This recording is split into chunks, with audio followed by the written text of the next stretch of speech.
Good morning, students. Today's topic is analeptics, which are categorized under CNS stimulants.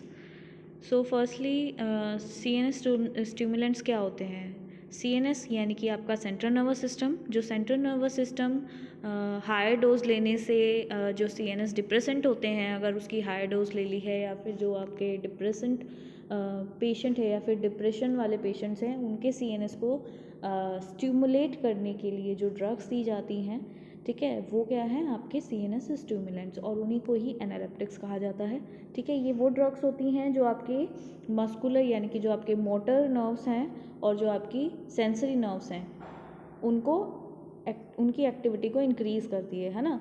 तो ये आपके CNS stimulants होते हैं। इनका जो एक्शन है वो वेरी करता है, यानी कि अगर लोअर डोज लेंगे आपकी शॉर्टर डोज होगी तो वो क्या करेगा, अलर्टनेस एंड वेकफुलनेस, यानी कि आपको ऐसा लगेगा कि आप लाइक जैसे नींद से जागते हैं तो हम क्या कहते हैं, सुबह में चाय लेते हैं, कॉफ़ी लेते हैं, है ना। तो वो क्या करते हैं, आपके CNS को स्टिमुलेट करने में हेल्प करते हैं, है ना। लाइक जैसे कैफ़ीन है आपकी टी में एंड आपकी कॉफ़ी में, क्या होता है, कैफ़ीन होता है, वो as a CNS stimulant work करता है। ठीक है, तो कैफ़ीन जो है वो as a CNS stimulant drug होती है। ठीक है, तो ये क्या है, इनके इफ़ेक्ट वेरी करते हैं आपको अलर्टनेस से लेके कन्वर्जेंस। अगर आप हाई डोज लेंगे तो कन्वर्जेंस आएंगे, एक्साइटमेंट बढ़ जाएगी, है ना। जो आपका स्टिमुलेशन है वो इंक्रीज़ होगा। अगर हाई डोज लेंगे तो कन्वर्जेंस होंगे, तो वो क्या प्रोड्यूस करता है, strychnine and death due to over stimulation. तो जो CNS स्टिमुलेंट हैं वो जो है लोअर डोज में CNS स्टिमुलेशन का काम करते हैं। अगर आप हायर में लेंगे तो कन्वर्जेंस एंड डेथ भी हो सकती है ओवर स्टिमुलेशन से। ठीक है, तो डेफिनेशन, जो drugs which increase the activity of various sub units और parts of central nervous system, brain और spinal cord, so it reduces necrosis brought about by excess of depressant drugs, यानी कि जो आप डिप्रेसेंट ड्रग के excess use से जो necrosis produce हो रहा है, उससे रिलीव करने के लिए जो है CNS ड्रग्स दी जाती हैं। वो क्या करती हैं, आपके CNS सिस्टम को एक्टिविटी इंक्रीज करती हैं, ठीक है, स्टिमुलेट करती हैं। These the drug which increase the activity of same are, इन्हीं को क्या बोलते हैं, आपके एनालिप्टिक्स बोलते हैं या फिर स्टिमुलेंट्स बोलते हैं। ताकि ये क्या करती हैं, जो आपके डिप्रेशन ड्रग के एक्शन है, जो उसका एक्शन प्रोड्यूस हुआ है, उसको रिड्यूस करती हैं। ठीक है, behaviour manifestation of CNS stimulation, mild elevation of alertness, decrease in drowsiness and listening of fatigue. तो ये क्या है आपका एनालिप्टिक इफेक्ट, यानी कि माइल्ड एलिवेशन, आपका आप थोड़ा सुस्त हो तो अलर्टनेस को इंक्रीज, माइल्ड एलिवेशन करेगा, यानी कि इंक्रीज करेगा थोड़ा। ड्राउजीनेस जो आपको फील हो रही है वो डिक्रीज होगी, और जो आपकी फटीग यानी कि जो आपको थकान हो रही है उसको भी क्या करेगा, ये कम करेगा। तो वो क्या इफेक्ट शो करेगा, एनालिप्टिक। अगर नर्वसनेस इंक्रीज होगी, एंजाइटी आएगी, कन्वर्जेंस आएंगे, that is higher stimulation of CNS। ठीक है, नेक्स्ट अगर हम क्लासिफिकेशन देखें तो इसमें दो टाइप्स का क्लासिफिकेशन है। फर्स्ट है नेचुरल अकरिंग एल्केलॉइड्स या ड्रग्स, जिसमें आपका फर्स्ट जो जेंथीन होता है, जेंथीन डेरिवेटिव में आपके क्या आते हैं, कैफीन, थायोफाइलिन। ठीक है, तो ये जो मेन जो दो ड्रग हैं जो जेंथीन डेरिवेटिव की एज अ एनालिप्टिक यूज़ की जाती है, एंड एल्केलॉइड जो अदर एल्केलॉइड हैं उसमें स्ट्राइकनिन, लोबेलिन, ये भी as a CNS stimulant work करते हैं। ठीक है, अगर हम सिंथेटिक ड्रग्स में देखें तो निकेथेमाइड एंड पिक्रोटॉक्सिन है। ठीक है, और मिसलेनियस में कोकीन, एट्रोपिन और आपका डेक्सोमिथोफ डेक्सोमिथोर्फिन है। तो वो ड्रग्स हैं जो आपकी मिसलेनियस में आती हैं। ठीक है, तो जो आपके सिलेबस में हैं वो हैं आपकी कैफ़ीन, कोरामीन, जो स्टार ड्रग्स हैं। आपको नॉमेनक्लेचर के साथ में इसको रीड करना है, लर्न करना है, एंड ये एग्ज़ाम के पॉइंट ऑफ व्यू से बहुत इंपॉर्टेंट है। नेक्स्ट है थियोफाइलिन एंड डेक्स्ट्रो एम्फिटामिन। ठीक है, तो ये आपकी ड्रग्स हैं जो सिलेबस में हैं। सो फर्स्ट कंपाउंड है आपका कैफीन, जो जेंथीन डेरिवेटिव है। अब इसमें क्या है, जेंथीन डेरिवेटिव ये है आपका ring system, 2 ring fuse rings हैं, एक 6 मेंबर्ड है और एक 5 मेंबर्ड है।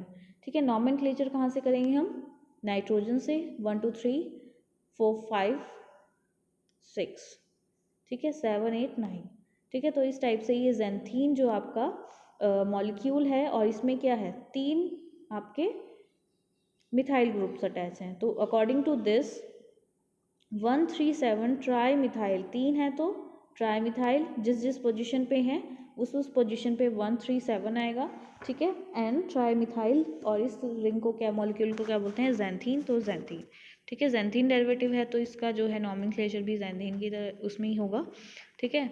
अब हम प्रॉपर्टीज़ देखते हैं, तो ये क्या है, it occur as a white crystalline powder, powder form में मिलता है, क्रिस्टलाइन पाउडर फॉर्म में, कलर इसका वाइट होता है, ठीक है। बीटर टेस्ट होता है इसका। एंड इसकी सॉल्युबिलिटी की बात करें तो ये स्पेरेंजली सॉल्युबल है वाटर में और वेरी सॉल्युबल है बॉइलिंग वाटर में। It सब्लाइम्स on heating. If we talk about the storage condition, it should be stored in well closed, light resistant, airtight container at a cool place away from direct sunlight. And the uses are, it is used as analeptics or CNS stimulant, used as diuretic, as vasodilator for peripheral vessels, to decreases drowsiness, to relieve mental fatigue and headache of certain kind like neuralgia, rheumatism, migraine, etc., and also used to stimulate respiratory center. So these are the uses of caffeine. Next are official preparations, which are caffeine IP BP USP tablets IP, caffeine citrate tablets IP, and caffeine and aspirin tablet IP BP, and the last caffeine iodide elixir IP. Next compound है आपका Coramine, जो निकेथेमाइड category से आता है, ठीक है। इसमें जो आपका कोरामीन का स्ट्रक्चर है वो ये स्ट्रक्चर है जो रिजेंबल करता है एज अ निकेथेमाइड के स्ट्रक्चर से, ठीक है। तो जो हम इसका नॉमेनक्लेचर करेंगे इसमें देख लेते हैं। आपकी नंबरिंग स्टार्ट होती है नाइट्रोजन एटम से, जो एक फ्यूज रिंग नहीं है, सिंगल रिंग है, 6 मेंबर रिंग है विद 1 नाइट्रोजन हेटेरो एटम, ठीक है। तो इसमें क्या है, आपका नाइट्रोजन हेटेरो एटम है, तो वहीं से नंबरिंग स्टार्ट होगी। तो हम नंबरिंग शुरू करेंगे 1 2 3 4 5 6, ठीक है। थर्ड पोजीशन पे आपका क्या लगा है, CONCH2CH2 के 2 ग्रुप्स नाइट्रोजन से अटैच्ड हैं, ठीक है। तो इसका जो नॉमेनक्लेचर है वो या तो ऐसे हो सकता है, NN diethyl NN, N position पे क्या है, 2 हैं तो NN 2 बार इसलिए आया है, di for 2, ethyl pyridine ring है ये, pyridine, and the last is third position पे क्या है, CON, तो कार्बोक्सामाइड, ठीक है। तो ये इसका नॉमेनक्लेचर हो गया। नेक्स्ट है इसका properties. It is a colourless और स्लाइटली येलो ऑयली लिक्विड। क्या है ये, ऑयली लिक्विड, ठीक है। इट हैज़ फेंट aromatic order and having slightly bitter taste. It is miscible with water, alcohol and ether, and also it is affected by light. So what is the storage conditions? Let me see. It should be stored in well closed, light resistant, at a cool place away from sunlight. So you should your drug away from sunlight, direct sunlight. So next is the uses. It is a categorized in the analeptic. So the first use of that compound is as an analeptic or CNS stimulant, ठीक है। Next है use as respiratory stimulant and also to overcome CNS depression and respiratory depression caused by CNS depressant drugs. And the official preparations are coramine IPBP USP and coramine injection IPBP. So its formulation as an injection, and the brand names are coramine and nicothyl. Okay, so next compound is theophylline. It is also in the category which derived from xanthine. So it is a derivative of xanthine. Okay, so properties are, it is a white powder, odorless, having bitter taste and slightly soluble in water. It is soluble in solution of alkali hydroxides. And the storage conditions are, it should be stored in well closed container at a cool place away from direct sunlight. And the next uses, it is used as analeptic and CNS stimulant. It has also diuretic action more than caffeine. It is potent than more than a caffeine. Okay, so it has diuretic action. Next, it is a potent bronchodilator, hence it is used.